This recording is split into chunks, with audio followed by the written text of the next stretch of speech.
दोस्तों नमस्कार, स्वागत है आप लोगों का सिविल टेक चैनल में। आज हम लोग सॉइल मैकेनिक्स के 60 नोट सीरीज पढ़ेंगे। तो आइए स्टार्ट करते हैं। दिया है type of the soils. Type of the soil में पहला दिया है ग्लेशियल सॉइल। तो ग्लेशियल सॉइल क्या होती है? तो ग्लेशियल सॉइल जो होती है वो फॉर्म बनती है by the transportation and deposition of the glacier. क्या होता है? जो ग्लेशियल सॉइल होता है वो ट्रांसपोर्टेशन के द्वारा बनता है और ग्लेशियर के द्वारा डिपॉजिट होता है।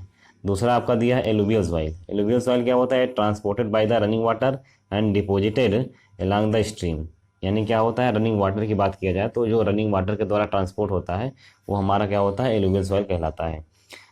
तीसरा आपका दिया है लैकेस्ट्रीन सॉइल। लैकेस्ट्रीन सॉइल क्या होता है? ये form by the deposition in the quite lake. क्या होता है ये? मान लीजिए कोई किसी तालाब में जो पानी इकट्ठा होता है, ठीक है, उसमें जो सॉइल उसके अंदर होती है उसी को बोलते हैं लैकेस्ट्रीन सॉइल। ये दिया है मारिन सॉइल। क्या होती है? तो मारिन सॉइल जो होता है वो deposit by the formed by the deposition in the seas. मतलब क्या होता है? समुद्र में जो सॉइल डिपोजिट होती है उसी को क्या बोलते हैं? मारिन सॉइल बोलते हैं। एलुवियल सॉइल क्या होती है? तो एलुवियल सॉइल जो होता है वो transported and deposited by the wind, यानी विंड के द्वारा जो ट्रांसपोर्ट या डिपॉजिट होती है उसे आयोलिन सॉइल कहते हैं। अगला आपका दिया है कोलोवियल सॉइल। कोलोवियल सॉइल क्या होती है? ये होता है form by the movement of the soil from its original place by the gravity. यानी कोलोवियल सॉइल क्या होता है? ये सॉइल के मूवमेंट से बनती है from its original place by the gravity. Gravity के द्वारा होता है। किसके द्वारा होता है? ग्रेविटी के द्वारा होता है। आगे देखते हैं। हाँ, आगे आपको चार्ट दिया है। यहाँ पर चार्ट में क्या कह रहा है कि एक तरफ प्लास्टिसिटी दिया हुआ है और एक तरफ क्या दिया है? आपका लिक्विड लिमिट दिया हुआ है। तो कह रहा है कि अगर लिक्विड लिमिट का मान 35% से कम है तो ऐसी कंडीशन में प्लास्टिसिटी कैसी, सॉइल की प्लास्टिसिटी कैसी होगी? तो लो प्लास्टिसिटी होगी। फिर से देखिए, हमने कहा कि जो लिक्विड लिमिट का मान है वो 35% से अगर कम है तो किसी भी सॉइल की प्लास्टिसिटी कैसी होगी? तो लो प्लास्टिसिटी होगी। और 35 और 50 के बीच में है तो इंटरमीडिएट प्लास्टिसिटी होगी। और 50% से अधिक है तो हाई प्लास्टिसिटी होगी। तो ये एक चार्ट है जो कि एग्जाम में क्वेश्चन आता है, दे देगा कि अगर लिक्विड लिमिट का मान 35% या 50% के बीच में है तो सॉइल की प्लास्टिसिटी कैसी होगी। तो इस तरह के क्वेश्चन आते हैं।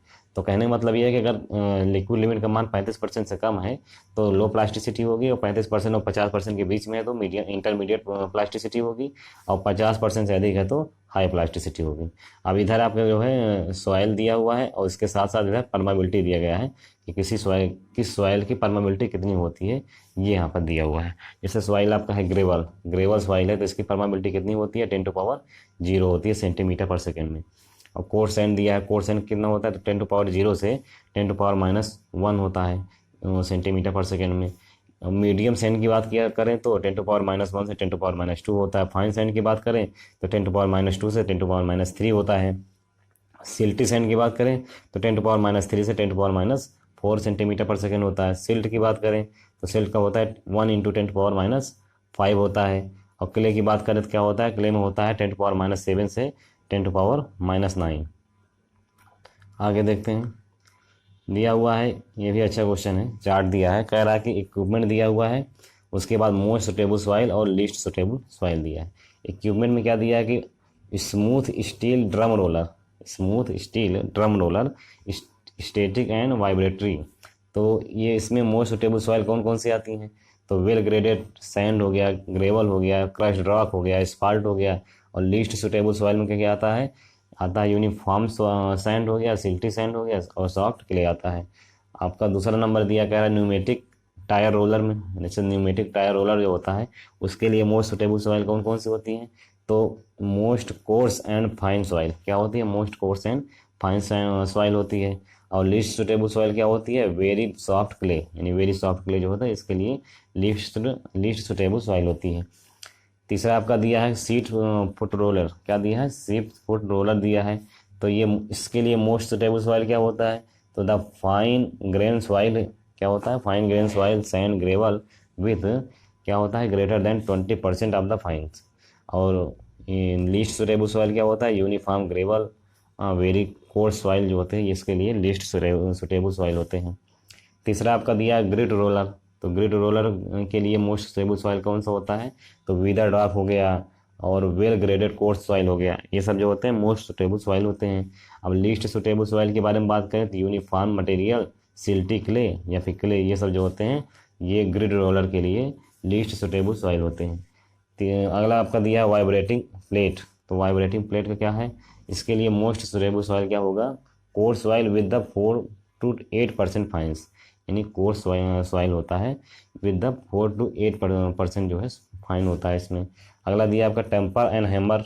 टेम्पर और हैमर क्या होते हैं, इसके लिए जो मोस्ट सुटेबल सॉइल कौन कौन से होते हैं, तो ये आर सॉइल टाइप्स, यानी ये सभी प्रकार के सॉइलों में सभी प्रकार के सॉइलों के लिए मोस्ट सुटेबल होता है, सभी प्रकार के सॉइलों के लिए मोस्ट सुटेबल होता है। आगे देखते हैं, यहाँ पे एक आपका चार्ट दिया गया है, इधर एक्टिविटी दिया गया है, इधर क्लासिफिकेशन दिया गया है सॉइल का। कह रहा है कि अगर एक्टिविटी का मान 0.75 से कम है, कितना है 0.75 से कम है, तो ये जो है इस प्रकार की जो सॉइल होती है इसको इनएक्टिव सॉइल कहते हैं। क्या कहते हैं, इनएक्टिव सॉइल कहते हैं। कह रहा है अगर एक्टिविटी का मान 0.75 से कम है तो इस प्रकार की सॉइल को इनएक्टिव सॉइल कहा जाता है। अगर एक्टिविटी का मान 0.75 से लेकर 1.25 के बीच में है तो इस प्रकार की सॉइल को नॉर्मल सॉइल कहा जाता है। अगर एक्टिविटी का मान ग्रेटर देन 1.25 है तो इस प्रकार की सॉइल क्या होती है, एक्टिव सॉइल कहलाती है। तो ये चार्ट है, कभी कभी एग्जाम में आ जाता है तो उसको भी याद कर लीजिएगा। इधर देखिए इस चार्ट में क्या दिया है, लिक्विडिटी इंडेक्स दिया गया है, उसके बाद इधर क्लासिफिकेशन दिया गया है। तो कह रहा है क्या कि अगर लिक्विडिटी इंडेक्स का मान ग्रेटर देन 1 है तो ऐसी कंडीशन में किस प्रकार की सॉइल होगी है, तो लिक्विड के रूप में होगा। अगर 0.75 से 1 के बीच में है तो वेरी सॉफ्ट हो गया। अगर 0.5 से 0.75 के बीच में है तो सॉफ्ट हो गया। अगर 0.25 से 0.5 के बीच में है तो मीडियम स्टिफ हो गया। अगर 0 से 0.25 के बीच में है तो स्टिफ हो गया, और लेस देन 0 है तो क्या हो जाएगा, सेमी सॉलिड हो जाएगा। तो इस प्रकार का भी चार्ट आप देख लीजिएगा, ये भी इंपॉर्टेंट है, एग्जाम में आता है। अगला क्वेश्चन दिया है, ये भी सिंबल दिए गए हैं। सिंबल जो है फाइन, इधर फाइन सॉइल के लिए दिया गया है, इधर क्या है आपका कोर्स सॉइल के लिए दिया गया है। ग्रुप सिंबल है, जैसे आपका एमएल लिखा हुआ है। एमएल का मतलब क्या होता है, तो एमएल मतलब होता है, एम को सिल्ट से डिनोट करते हैं, तो एम का मतलब हो गया सिल्ट और एल का मतलब हो गया लो प्लास्टिसिटी, मतलब silt of low plasticity ML का मतलब हो गया। ऐसे एमआई का मतलब क्या हो गया, silt of intermediate plasticity. MH का मतलब हो गया silt of high plasticity. CL का मतलब हो गया clay of low plasticity. CI का मतलब हो गया क्ले ऑफ इंटरमीडिएट प्लास्टिसिटी, और सीएच का मतलब हो गया क्ले ऑफ हाई प्लास्टिसिटी। यहाँ पर ओएल का मतलब हो गया, ओ मतलब होता है, यहाँ पर ओ मतलब होता है और ऑर्गेनिक सॉइल होता है, वो मतलब होता है ऑर्गेनिक सॉइल।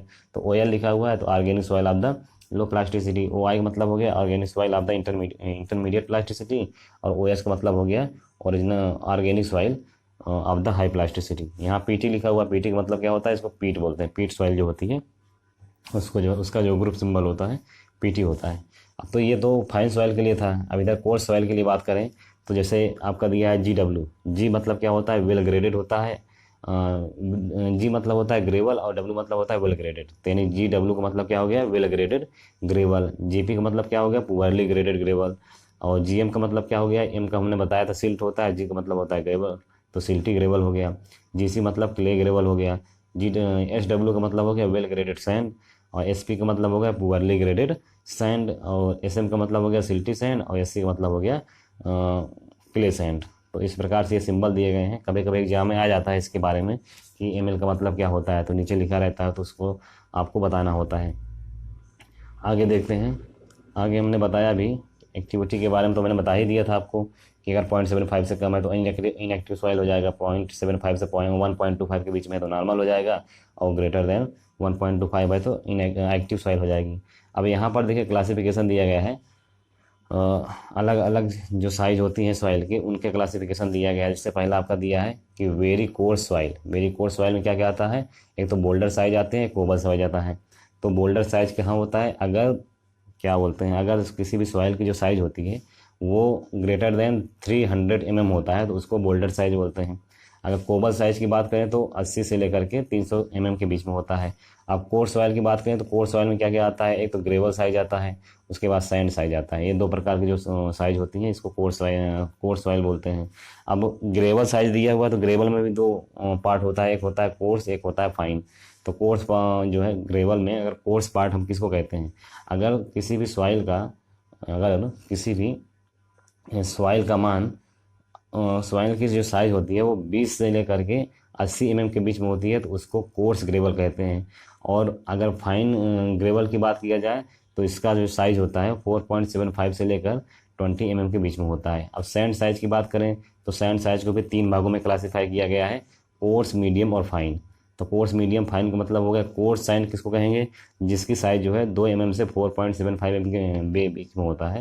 यानी क्या कह रहा है, कह रहा है कि कोर्स सैंड किसको हम कहेंगे, तो ऐसी सॉइल जिसकी साइज जो है 2 mm से लेकर 4.75 mm के बीच में होता है उसको कोर्स सैंड बोलते हैं। मीडियम सैंड किसको बोलते हैं, जिसकी साइज 0.425 mm से लेकर 2 mm के बीच में होता है उसको मीडियम सैंड बोलते हैं। फाइन सैंड किसको बोलते हैं, जिसकी साइज जो है 0.075 mm से लेकर 0.425 mm के बीच में होता है उसको हम क्या बोलते हैं, फाइन सैंड बोलते हैं। अगला दिया है फाइन सॉइल। तो फाइन सॉइल के अंतर्गत क्या क्या आता है, तो इसके अंतर्गत दो आते हैं, आपका सिल्ट साइज भी आता है और क्ले साइज भी आता है। क्या होता है, सिल्ट साइज और क्ले साइज आता है। अब सिल्ट साइज जो होती है या फिर किसी भी सॉइल को हम सिल्ट का कब कहेंगे, जब उसकी जो साइज होती है 0.002 mm से लेकर 0.075 mm के बीच में होता है तो उसको क्या कहते हैं, उसको सिल्टी सॉइल कहते हैं। अब क्ले साइज दिया हुआ है, क्ले साइज में क्या होता है, तो जब किसी सॉइल की जो साइज होती है 0.002 mm से लेकर 0.0002 mm के बीच में होती है तो उसको क्ले साइज कहते हैं। तो ये भी मोस्ट इंपॉर्टेंट क्वेश्चन है आपका, यहाँ से देख लीजिएगा। इसमें भी साइज बहुत किसी न किसी पेपर में आते रहते हैं। आगे देखते हैं। अच्छा, ये कर्व दिया गया है आपको। कर्व क्या है, इसमें कह रहा है कि जैसे कर्व ए, इसमें कर्व ए है मतलब ये वाला है, तो ये जो कर्व ए है ये क्या डिनोट करता है, तो ए पुअरली ग्रेडेड मीडियम सैंड। यानी क्या है, कर्व ए जो है ये क्या शो कर रहा है यहाँ पर, ए पुअरली ग्रेडेड मीडियम सैंड को शो कर रहा है। कर्व बी क्या शो कर रहा है, तो कर्व बी आपका मतलब ये वाला जो दिया है ये क्या है, तो कह रहा है ये वेल ग्रेडेड ग्रेवल सैंड है। क्या है, वेल ग्रेडेड ग्रेवल सैंड है, having equal amount of the gravel and sand. मतलब इसमें क्या है, इक्वल अमाउंट है किसका, ग्रेवल और सैंड का, और ये वेल ग्रेडेड ग्रेवल सैंड है। और आपका कर्व सी क्या दिखा रहा है, कर्व सी मतलब ये वाला आपका, ये क्या दिखा रहा है, a gap graded cobble sand है और गैप ग्रेडेड है। कर्व डी आपका जो दिखा रहा है आपका ये क्या दिखा रहा है, ए सैंडी सिल्ट दिखा रहा है। और कर्व ई क्या है, कर्व ई जो है होता है ए सिल्ट क्ले, यानी सिल्टी क्ले को देखो यहाँ पर दिखा रहा है। अब ये एग्जाम में कैसे आता है ये पहले आप समझ लीजिए। एग्जाम में इस प्रकार के जो क्वेश्चन होते हैं सीधा फिगर दे देगा आपसे और पूछ लेगा कि इसमें से कौन सा कर्व, मतलब कौन सा कर्व या कर्व ए जो है क्या शो कर रहा है। इस तरह के क्वेश्चन एग्जाम में आते हैं इसमें। आगे देखते हैं। प्लास्टिक लिमिट टेस्ट दिया हुआ है। क्या दिया है, प्लास्टिक लिमिट टेस्ट दिया है। तो होता क्या है प्लास्टिक लिमिट टेस्ट, कह रहा है a soil sample is rolled into the thread until it become thinner and eventually break at 3 mm। मतलब कह रहा है कि सॉइल का एक ऐसा सैंपल जिसको अगर आप रोल्ड करते हैं, एक धागे के रूप में बनाने की कोशिश करते हैं, तो इसकी जो मिनिमम या पतले से पतली जो ब्रेड बनते वाला वो थ्रेड बनती है वो कितनी होनी चाहिए, 3 mm, यानी 3 mm तक ही होनी चाहिए। 3 mm से अगर ज़्यादा पतला करेंगे तो क्या होना चाहिए, ब्रेक कर जाना चाहिए। तो इस प्रकार की जो सॉइल होती है उसको प्लास्टिक लिमिट सॉइल कहते हैं। अगला दिया कि it is defined at the moisture content in the percentage at which the soil crumbles when rolled into the thread of the 3 mm। वही बात हो गई कि इसकी जो क्या बोलते हैं, इट इज़ डिफाइन, यह डिफाइन किया जाता है एज द मॉइस्चर कंटेंट के रूप में डिफाइन करते हैं। इन परसेंट में एट विच, जिस पर सॉइल क्या होती है, क्रैम्बल यानी टूट जाती है, व्हेन रोल्ड, जब हम इसको रोल्ड करते हैं 3 mm के थ्रेड में। कह रहा है कि if it is wet it break at the smaller diameter, if it is dry it break at the larger diameter. कह रहा है कि जब यह गीला होता है तो क्या होता है, स्मॉलर डायमीटर इसका बनता है, और जब यह सूखा होता है तो लार्जर डायमीटर इसका बनता है। आगे दिया है एटरबर्ग लिमिट दिए गए हैं। एटरबर्ग लिमिट में क्या है ये भी देख लेते हैं। सबसे पहले आपका दिया है लिक्विड लिमिट टेस्ट। क्या दिया है, लिक्विड लिमिट टेस्ट। इससे पहले हम लोगों ने प्लास्टिक लिमिट टेस्ट पढ़ा, अब लिक्विड लिमिट टेस्ट क्या होता है ये देखिए। A soil is the place in the grooving tools which consist of the brush cup and a hard rubber base होता है। अच्छा क्वेश्चन है। मतलब लिक्विड लिमिट टेस्ट में क्या होता है, जो सॉइल होती है उसको हम प्लेस करते हैं, एक हमारे पास टूल होता है, ग्रूविंग टूल होता है, ठीक है, जो कि संबंधित होता है किससे, एक ब्रास कप होता है और उसमें क्या होती है, एक हार्ड रबर बेस होती है। आगे आपका दिया हुआ है, एक मिनट, हाँ, आगे आपका क्या दिया है कि a groove is cut at the centre of the soil. मतलब एक ग्रूव मतलब खांचा होता है, तो हम एक खांचा काटते हैं कहाँ पर, सेंटर ऑफ द सॉइल पर, PAT using A the standard grooving tools. Standard grooving tools के द्वारा हम क्या करते हैं, खांचा जो बनाते हैं कहाँ पर, सेंटर ऑफ द सॉइल पर। आगे दिया है कि the cup is then repeatedly dropped from a height of the 10 mm until a groove closure of 12.7 mm। अच्छा, आगे दिया है कि the soil is then remove, क्या होता है, soil is then remove and its moisture content is determined. उसमें क्या होता है, सॉइल को हम रिमूव कर लेते हैं और उसके मॉइस्चर कंटेंट को ज्ञात कर लेते हैं। आगे कह रहा है क्या, कह रहा है कि the soil is said to be at the liquid limit, soil को हम उस सॉइल को हम क्या कहेंगे, लिक्विड लिमिट में कहेंगे। When exactly 25 drop are required to close the groove for a distance of 12.7 mm। तो हाफ ऑफ क्या दिया, 1/2 of the 1 inch, 1/2 of 1 inch हो गया, तो इससे कोई मतलब नहीं है। ये आपका लिक्विड लिमिट का टेस्ट दिया हुआ है, आप इसको देख लीजिएगा। ये आपका लिक्विड लिमिट का ऑपरेटर्स है, इसमें क्या दिया हुआ है, ये आपका जो है यहाँ पर ग्रू दिया है, यानी खांची दिए गए हैं, स्टूल्स दिए गए हैं, ये आपका प्लेट है, कप है, तो ये इसमें ये हैंडल लगा होता है जिसको 25 बार क्या बोलते हैं, राउंड करते हैं। तो इस तरह के ऑपरेटर्स हैं, इनको भी आप लोग देख लीजिएगा। आगे देखते हैं, यहाँ पर रिलेटिव डेंसिटी दिया हुआ है, क्या दिया है आपका, रिलेटिव डेंसिटी दिया हुआ है। उसके बाद description of the soil deposition दिया हुआ है। कह रहा है कि अगर रिलेटिव डेंसिटी का मान 0 से 15% के बीच में है तो उस प्रकार की जो सॉइल होती है, इसको हमको किस प्रकार की सॉइल कहेंगे, तो इसको वेरी लूज सॉइल कहते हैं। क्या कहते हैं, वेरी लूज सॉइल कहते हैं। अगर रिलेटिव डेंसिटी का मान 0 से 15% के बीच में होता है तो इस प्रकार की सॉइल जो होती है loose soil, very loose soil कहलाती है। अगर 15 से 50% के बीच में है तो उसको लूज सॉइल कहते हैं। 50 से 70% के बीच में है तो उसको मीडियम सॉइल कहते हैं। अगर 70 से 85% के बीच में उसको डेंस सॉइल कहते हैं, और 85 से 100% के बीच में है तो उसको वेरी डेंस सॉइल कहते हैं। तो ये आपका एक चार्ट दिया हुआ है, इसको भी देख लीजिएगा। आगे दिया है, मोस्ट इंपॉर्टेंट क्वेश्चन है, ये किसी न किसी पेपर में आते ही रहते हैं। Expected value of specific gravity, ये मतलब स्पेसिफिक ग्रेविटी का वैल्यू दिया है। इधर टाइप ऑफ द सॉइल दिया है, इधर आपका स्पेसिफिक ग्रेविटी दिया गया है। इधर दिया सैंड, सैंड की जो स्पेसिफिक ग्रेविटी होती है वो कितनी होती है, तो 2.65 से लेकर 2.67 के बीच में होता है। सिल्टी सैंड की बात करें तो सिल्टी सैंड कितना होता है, 2.67 से 2.7 होता है। अगर इनऑर्गेनिक सॉइल की बात करें या इनऑर्गेनिक क्ले की बात करें तो इसका 2.7 से लेकर 2.8 के बीच में होता है। अगर सॉइल विद द माइका और iron, soil with the mica और आयरन, इसकी जो स्पेसिफिक ग्रेविटी होती है वो 2.75 से लेकर 3 के बीच में होता है। ऑर्गेनिक सॉइल की जो स्पेसिफिक ग्रेविटी होती है वो क्या होता है, वो लेस देन 2 होता है। कितना होता है, लेस देन 2 होता है। तो ये इस प्रकार मतलब अलग अलग सॉइलों की अलग अलग स्पेसिफिक ग्रेविटी दी गई है, इसको भी याद कर लीजिएगा। अगला दिया हुआ है, क्या दिया, distinction between the standard and modified compaction, ये भी अच्छा क्वेश्चन है। यहाँ पर स्टैंडर्ड प्रॉक्टर टेस्ट और मॉडिफाइड प्रॉक्टर टेस्ट में जो है डिफरेंस दिखाया गया है दोनों में। पहला तो दिया है आपका कि जो स्टैंडर्ड प्रॉक्टर टेस्ट होता है इसको 305 mm की हाइट से जो है ड्रॉप किया जाता है, और मॉडिफाइड प्रॉक्टर टेस्ट में कितना हाइट देते हैं, 450 mm की हाइट से गिराया जाता है। इसमें क्या होता है कि 25 बार जो है हैमर से कुटाई करते हैं, इसमें 45 बार हैमर से कुटाई करते हैं। यहाँ पर क्या दिया है आपका, 25 ब्लो पर लेयर, मतलब 25 चोट मारते हैं पर लेयर में, और इसमें क्या होता है 25 लेयर, इसमें भी 25 बार ही मारते हैं। आगे दिया ये 3 लेयर भरी जाती है, ये क्या होता है 5 लेयर भरा जाता है। इसकी जो साइज़ होती है, क्या दिया, मोल्ड की जो साइज़ होती है वो कितना होता है, 945 ml होता है, और यहाँ पे जो मोल्ड की साइज़ होती है वो 945 mm होता है। ये आपका नीचे वाला जो पोर्शन दिया गया है ये इंपॉर्टेंट हो जाता है। इसमें कह रहा है जो एनर्जी होती है वो कितना होती है, 60 न्यूटन mm पर मीटर क्यूब, यानी 1 मीटर क्यूब पर इसमें 60 न्यूटन mm एनर्जी जो है यहाँ पर रिलीज होती है। इसमें ये स्टैंडर्ड प्रॉक्टर टेस्ट में।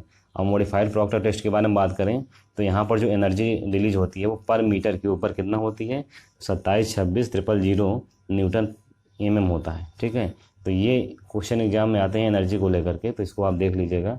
आगे देखते हैं हम लोग। हाँ, यहाँ पर दिया है type of the field compaction equipment, अच्छा क्वेश्चन है।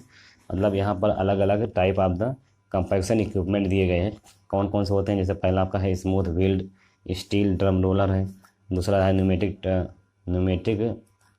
टायर्ड रोलर है, अगला आपका सी फुट रोलर है, अगला इम्पैक्ट रोलर है, वाइब्रेटिंग रोलर है, तो hand operated vibrator plate and hammer compactors हैं। तो ये अलग अलग जो है यहाँ पर कंपैक्शन के इक्विपमेंट दिए गए हैं। पहला हम देख लेते हैं smooth wheeled steel drum roller, ये क्या होता है, तो इसके बारे में देखते हैं। इसमें जो कैपेसिटी होती है, क्या दिया, कैपेसिटी जो होती है वो 20 किलो न्यूटन से 200 किलो न्यूटन के बीच में होता है।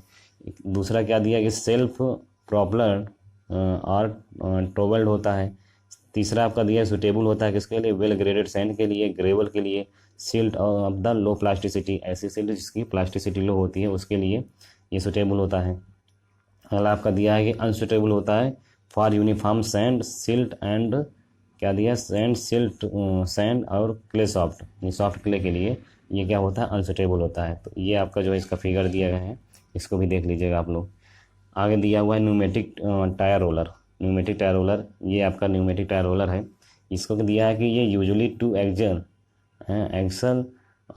Carrying rubber tyre wheel for full width of the track, मतलब क्या होता है, समानता जो है इसमें दो एक्सल होते हैं जो कि रबर टायर व्हील से जुड़े होते हैं।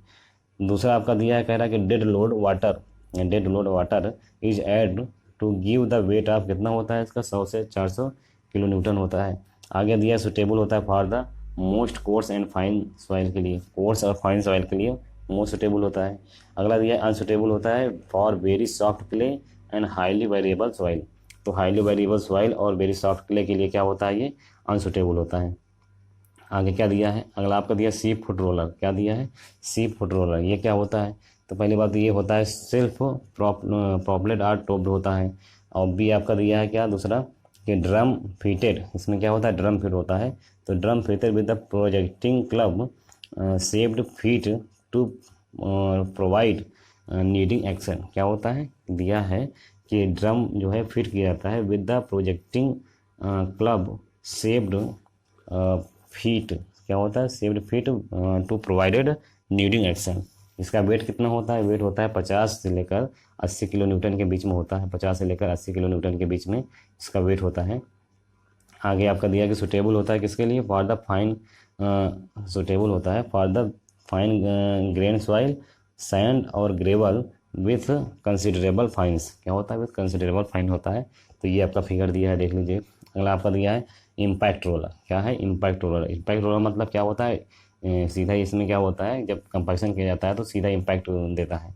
इसमें क्या दिया, compaction by the static pressure combined with the impact of the pentagonal roller होता है, ये तो पेंटागोनल रोलर दिया हुआ है ना यहाँ पर।